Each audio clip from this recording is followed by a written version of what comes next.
Now, we don't always hear about a lot of Labor Day parties because we're kind of looking at the end of summer rather than the beginning, but there are a lot of backdoor cookouts or barbecues during that holiday. So we have asked Rebecca Lingenfelser, a local chef and food author, to join us in studio.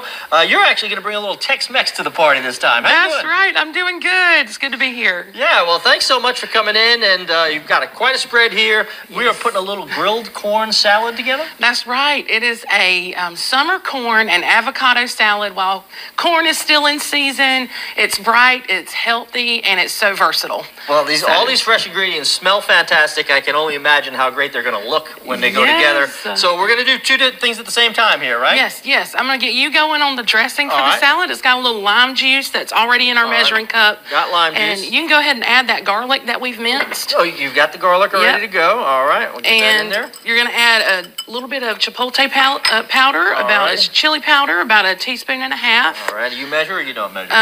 You could measure. I'm just gonna dump some in. That's perfect. There we go. And then you'll zest the lime there. All right. And while you do that, I'm going to go ahead and start assembling our ingredients. Okay. You're also going to add about 2 tablespoons of oil to that. And do I want to add that at the end? Yep. And just whisk it all together. How much of this zest you want there? We'll go with the whole lime. All right. I love it. I love the citrus pop of lime. The lime flavors and the Tex-Mex gives us that vibe. So you can get most of these ingredients from your local farmer's market, which is another thing I love about this recipe. And as you can see, it's like the colors of the rainbow here. We've got orange bell pepper. I just put in some minced jalapenos and some cherry tomatoes that have been halved lengthwise. So already it's looking so pretty. Alrighty. Now, you want me to whisk that oil in or pour it in and then whisk? Whisk it in as you go. Yeah, just helps it to emulsify. So, Tex-Mex kind of goes with pretty much anything, but really stands out with food that we consider for a cookout. Burger, hot dogs, chicken on the grill. Exactly. And this recipe is so versatile. It can literally be served all by itself as a salad, or you can put it over a slice of grilled chicken or fish even, like you mentioned. So it is really, I like to serve it with chips as well as a dip.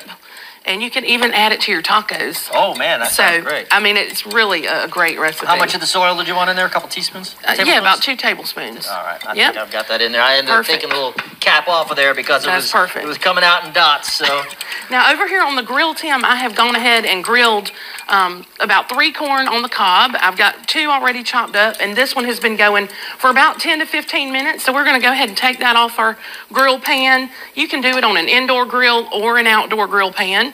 And we're going to slice this corn in half to give us a little bit more control over that cob, and it gives us a flat end to shave those kernels off.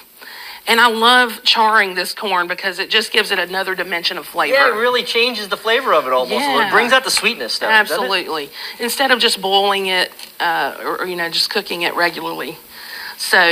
And I noticed you did that on a stovetop griddle, but you can do this on an outdoor grill as well? Absolutely, yes. Anything that you have, just make it easy on yourself. That's right.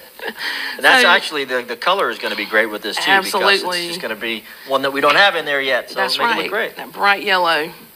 Got any big plans for Labor Day? I'm planning to hang out by the pool. Good for you. Yes, good for you. Yes. Got to get that last ode to summer in there. So we'll just add that corn right into our salad, and you can go ahead and add the dressing to our bowl. Add the dressing, okay, and then just dump it and then mix? Just pour it all in there, and then we can mix. And I'll add the corn as you're doing that. All righty. I'm going to kind of move it around a little. You want all this in there? Yes, every bit. All right.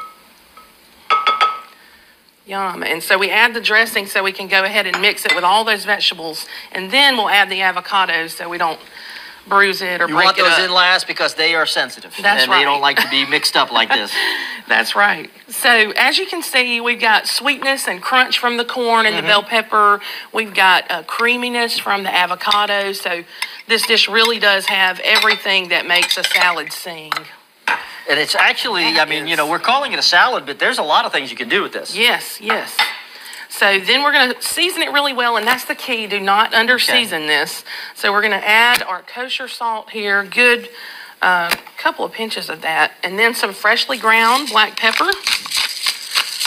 And that is how quickly it comes together. Yeah, Isn't that pretty easy? So easy. The hardest thing you're going to do with this recipe is chop. So I'm just gently folding in that avocado. Okay. And now what we can do is you can add a couple of spoonfuls of that to our chip and dip dish. You can use this spoon right here. And so this, I mean, you're going to serve it with the chips here. It almost becomes like a salsa. Yes, right? yes. Or a dip. Almost a salsa.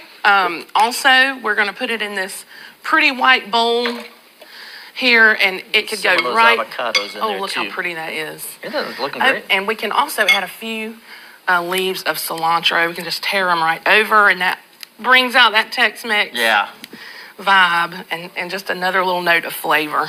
Or you can serve this, maybe like family style as a side dish. Yes. Just put the bowl right in the middle of the table. Look how pretty this looks in a white serving dish on a buffet.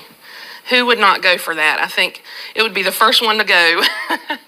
A beautiful summer salad. Yeah. And we were talking earlier that, you can even kind of dress this up a little bit, make it, a really kind of full meal by putting maybe a piece of grilled chicken over the top, a piece of grilled fish over the top. That's right. Still keeping it healthy and just adding a little bit more to it. That's right. Yes, over grilled chicken or fish, even smoked chicken as a side dish. And then in your tacos as a dip. And you know what I like to do is pack this up for the beach or the pool. Oh, yeah. It goes great in a container, and you can just take you a spoon and enjoy it right there in the open air. Do you always have it chilled or sometimes a little bit warm? How do you prefer? I serve it chilled. Yeah. It's great to make it ahead, put it in the refrigerator for a day, and let it chill and let all those flavors marry together. Yeah, especially with those avocados, you do want that, chilled a little bit. So absolutely. Keep them nice and green there. Cold and fresh. And that the salt will help do that as well, too. That's right. That's right. Fantastic. All right, well, Rebecca, thank you so much. This is, tell me again, it is the Tex-Mex? It is a Tex-Mex summer corn and avocado salad. Man, it looks fantastic. It smells fantastic. It's something that would be fantastic in your backyard cookout. Yes. On Labor Day, or really any of the nice days that we're going to have coming up. That's right. Really, summer lasts about 2 more months here in the South, so we don't have to worry about going anywhere soon. Get that corn while it's in season. Yeah, which is about now. That's right. Fantastic. Right now. Rebecca, thank you so much. Thank you. Thank you for having me. That looked delicious. Rebecca is also an author. To learn more about the food scene in Savannah and the stories behind the dishes, be sure to look out for her book, Unique Eats and Eateries of Savannah, which launched earlier this year. Still ahead on Morning Break, the League of Women's vote.